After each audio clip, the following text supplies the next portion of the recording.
Good evening everyone. मैं Kamlesh Kumar सालसन class में आपका स्वागत करता हूं। आज हम लोग एक बहुत ही इंपॉर्टेंट टॉपिक जेपीएससी का डिस्कस करने वाले हैं। जेपीएससी प्रीलिम्स 2026 में एक सिलेबस है पंचायती राज। पंचायती राज में आपको 2 क्वेश्चंस पूछे जाएंगे और उन 2 क्वेश्चंस में आपको एक क्वेश्चन जो पूछा जाएगा जो अनुच्छेद 243 है उसके जितने भी आर्टिकल है उसमें से एक सवाल पूछा जाएगा और एक सवाल जो है आपको इसके कंसेप्ट से पूछा जाएगा, ठीक है ना। तो 2 चीज़ें ध्यान रखना, एक तो अवधारणा से क्वेश्चन पूछा जाएगा प्लस आर्टिकल से क्वेश्चन पक्का पूछा जाएगा, इस ओर मान के चलिए। तो हम लोग आज कोशिश करेंगे कि जितना 243 का जितना भी आर्टिकल है वो सारे हम लोग याद कर लेंगे। तो अनुच्छेद 243 से लेकर 243 ए से भी होते हुए 243 ओ तक सारा आर्टिकल हम लोग याद कर लेंगे, ठीक है। चलिए, तो कैसे हम लोग याद करेंगे उसके शॉर्टकट ट्रिक को हम लोग देखने की कोशिश करते हैं। छोटा सा वीडियो बनाएंगे ताकि इसमें हम लोग आसानी से तुरंत याद हो जाए। देखिए, याद करने का तरीका क्या है। सबसे पहला जो पहला आर्टिकल है 243 से 243 है।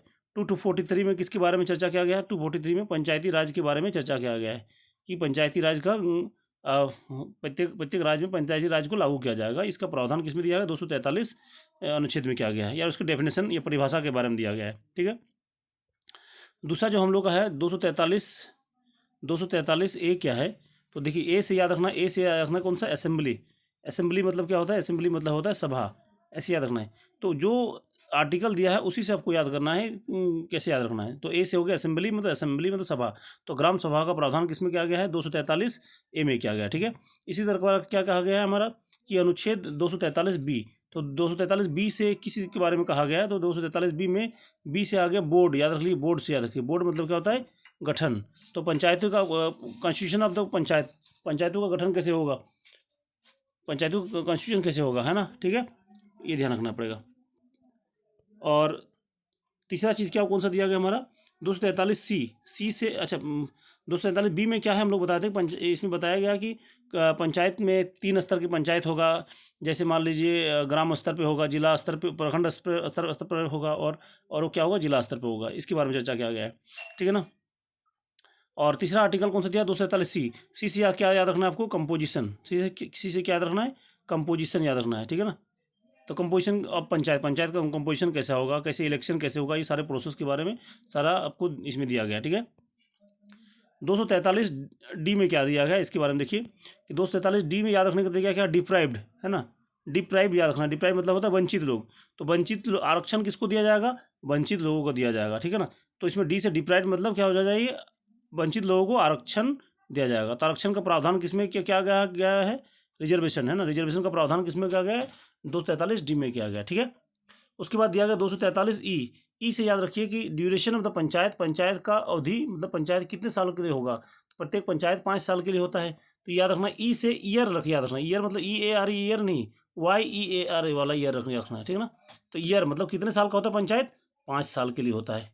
तो पंचायतों का जो कार्यकाल कितना होता है, कार्यकाल का या ड्यूरेशन के बारे में चर्चा किसमें कहा गया है? 243 ई में कहा गया है, ठीक है। इसी तरह से 243 एफ में क्या कहा गया है?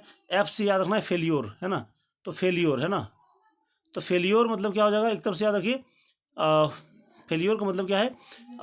अयोग्यताएं। क्या है? अयोग्यताओं के बारे में चर्चा कहाँ पे किया गया है? 243 एफ में किया गया है। तो फेल्योर से याद रखना है अयोग्यताओं के बारे में, ठीक है। 243 जी से है। जी से मतलब क्या होता है? पावर, अथॉरिटी और रिस्पॉन्सिबिलिटी। मतलब इसमें शक्ति के बारे में, उसमें प्राधिकार के बारे में, जिम्मेदारी के बारे में चर्चा किसमें क्या आ गया है? 243 जी में। तो याद कैसे रखना है इसको? जीनियस जो जीनियस लोग होते हैं उनके पास पावर होता है, अथॉरिटी होता है, रिस्पॉन्सिबिलिटी होता है। मतलब पंचायती राज को क्या क्या करना होगा, क्या काम है, कौन कौन से विषय हैं, वो सारे चर्चा 243 जी में किया गया है। उतना डिटेल में हम लोग नहीं जाना है, बस आपको आर्टिकल इसमें याद करना है। इस वीडियो का उद्देश्य वही है। अगला क्या हमारा? 243 एच। तो एच से क्या करना है? हाई टैक्स याद करना कि बहुत ज़्यादा टैक्स, मतलब ऐसे याद रख लीजिए हाई टैक्स, या कुछ और भी लॉजिक आपको बेहतर लगता है तो हमको बता सकते हैं। तो हाई टैक्स से याद रख लीजिए, HT या हाई टैक्स याद रखिए। तो एच से क्या है? टैक्स के बारे में प्रावधान है कि पंचायत अपना टैक्स इम्पोज कर सकती है कुछ कुछ क्षेत्रों में, ठीक है ना। कौन कौन से क्षेत्र है वो हम लोग यहाँ पर डिस्कस नहीं करेंगे, ठीक है। अगला कौन सा है? 243 आई। 243 आई से क्या होता है? आई से क्या हो जाएगा? इनकम। इनकम मतलब याद रखिए कि फाइनेंस कमीशन या वित्त आयोग। फाइनेंस इनकम से क्या होता है?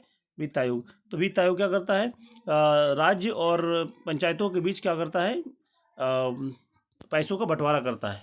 तो ये स्टेट फाइनेंस कमीशन या राज्य वित्त आयोग के गठन के बारे में चर्चा किसमें कहा गया? 243 आई में किया गया, ठीक है। या बहुत ही लॉजिक से। और 243 जे से क्या है, तो जे से याद रखिए जांच, तो जांच करेगा।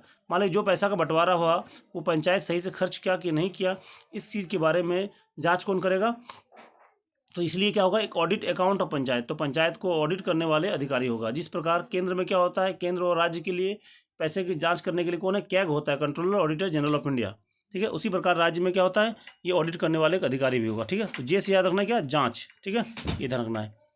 उसके बाद आपको याद रखना है कि 243 के क्या है, तो 243 के का याद करने का तरीका क्या है, के से किल याद रखिए, किल, किल से इलेक्शन, इल के किल याद कर लीजिए, ये दोनों को जोड़ दीजिए, है ना। जैसे मान लीजिए यहाँ पे है, देखिए कि कहाँ गया, ये वाला किल याद रखिए, किल, किल से थोड़ा सा मिलता जुलता है, के से और एल से इलेक्शन हो जाएगा, ठीक है ना, याद रखना है, इलेक्शन या चुनाव। उसके बाद 243 एल से क्या है, एल से मतलब कहाँ पे, इसको याद रखना, एल से लागू, मतलब ये कहाँ कहाँ लागू है, तो ये सिर्फ न सिर्फ राज्यों में है, स्टेट्स में है, बल्कि यूनियन टेरिटरीज में भी क्या है, इसको लागू कहा गया है। तो पूछा जाएगा कि union application of union territories, Panchayati Raj का प्रावधान केंद्र शासित प्रदेशों में भी है, इसका प्रावधान किसमें किया गया है, एल में किया, 243 एल में किया गया, ठीक है। उसी तरह से 243 एम में, तो एम से याद रखना क्या, मना, मना है, 243 एम में क्या, मना है, मतलब कुछ सर्टेन एरियाज में है, कुछ जनजातीय क्षेत्र में है, वहाँ पे पंचायती राज लागू नहीं होता है, तो एम से याद रखना मना। तो part not to apply certain areas, कुछ क्षेत्रों में जहाँ पे अप्लाइड नहीं है, ठीक है, ये याद रखना है। इसी तरह से याद रखना है 243 एन, है ना, 243 एन में जो continuance of existing laws and panchayat, तो ये क्या था, कुछ जो नियम है वो क्या होता है, लागू होगा पंचायत में, तो उसके बारे में इसको याद रखना क्या है, एन से कंटिन्यूअस मतलब क्या होता है, निरंतर, एन से याद रखिए निरंतर, ऐसे याद रखना निरंतर, तो निरंतर होगा या कंटिन्यूअस होगा, लागू होगा, वो कहाँ पे है, ये 243 एन में रखा गया है।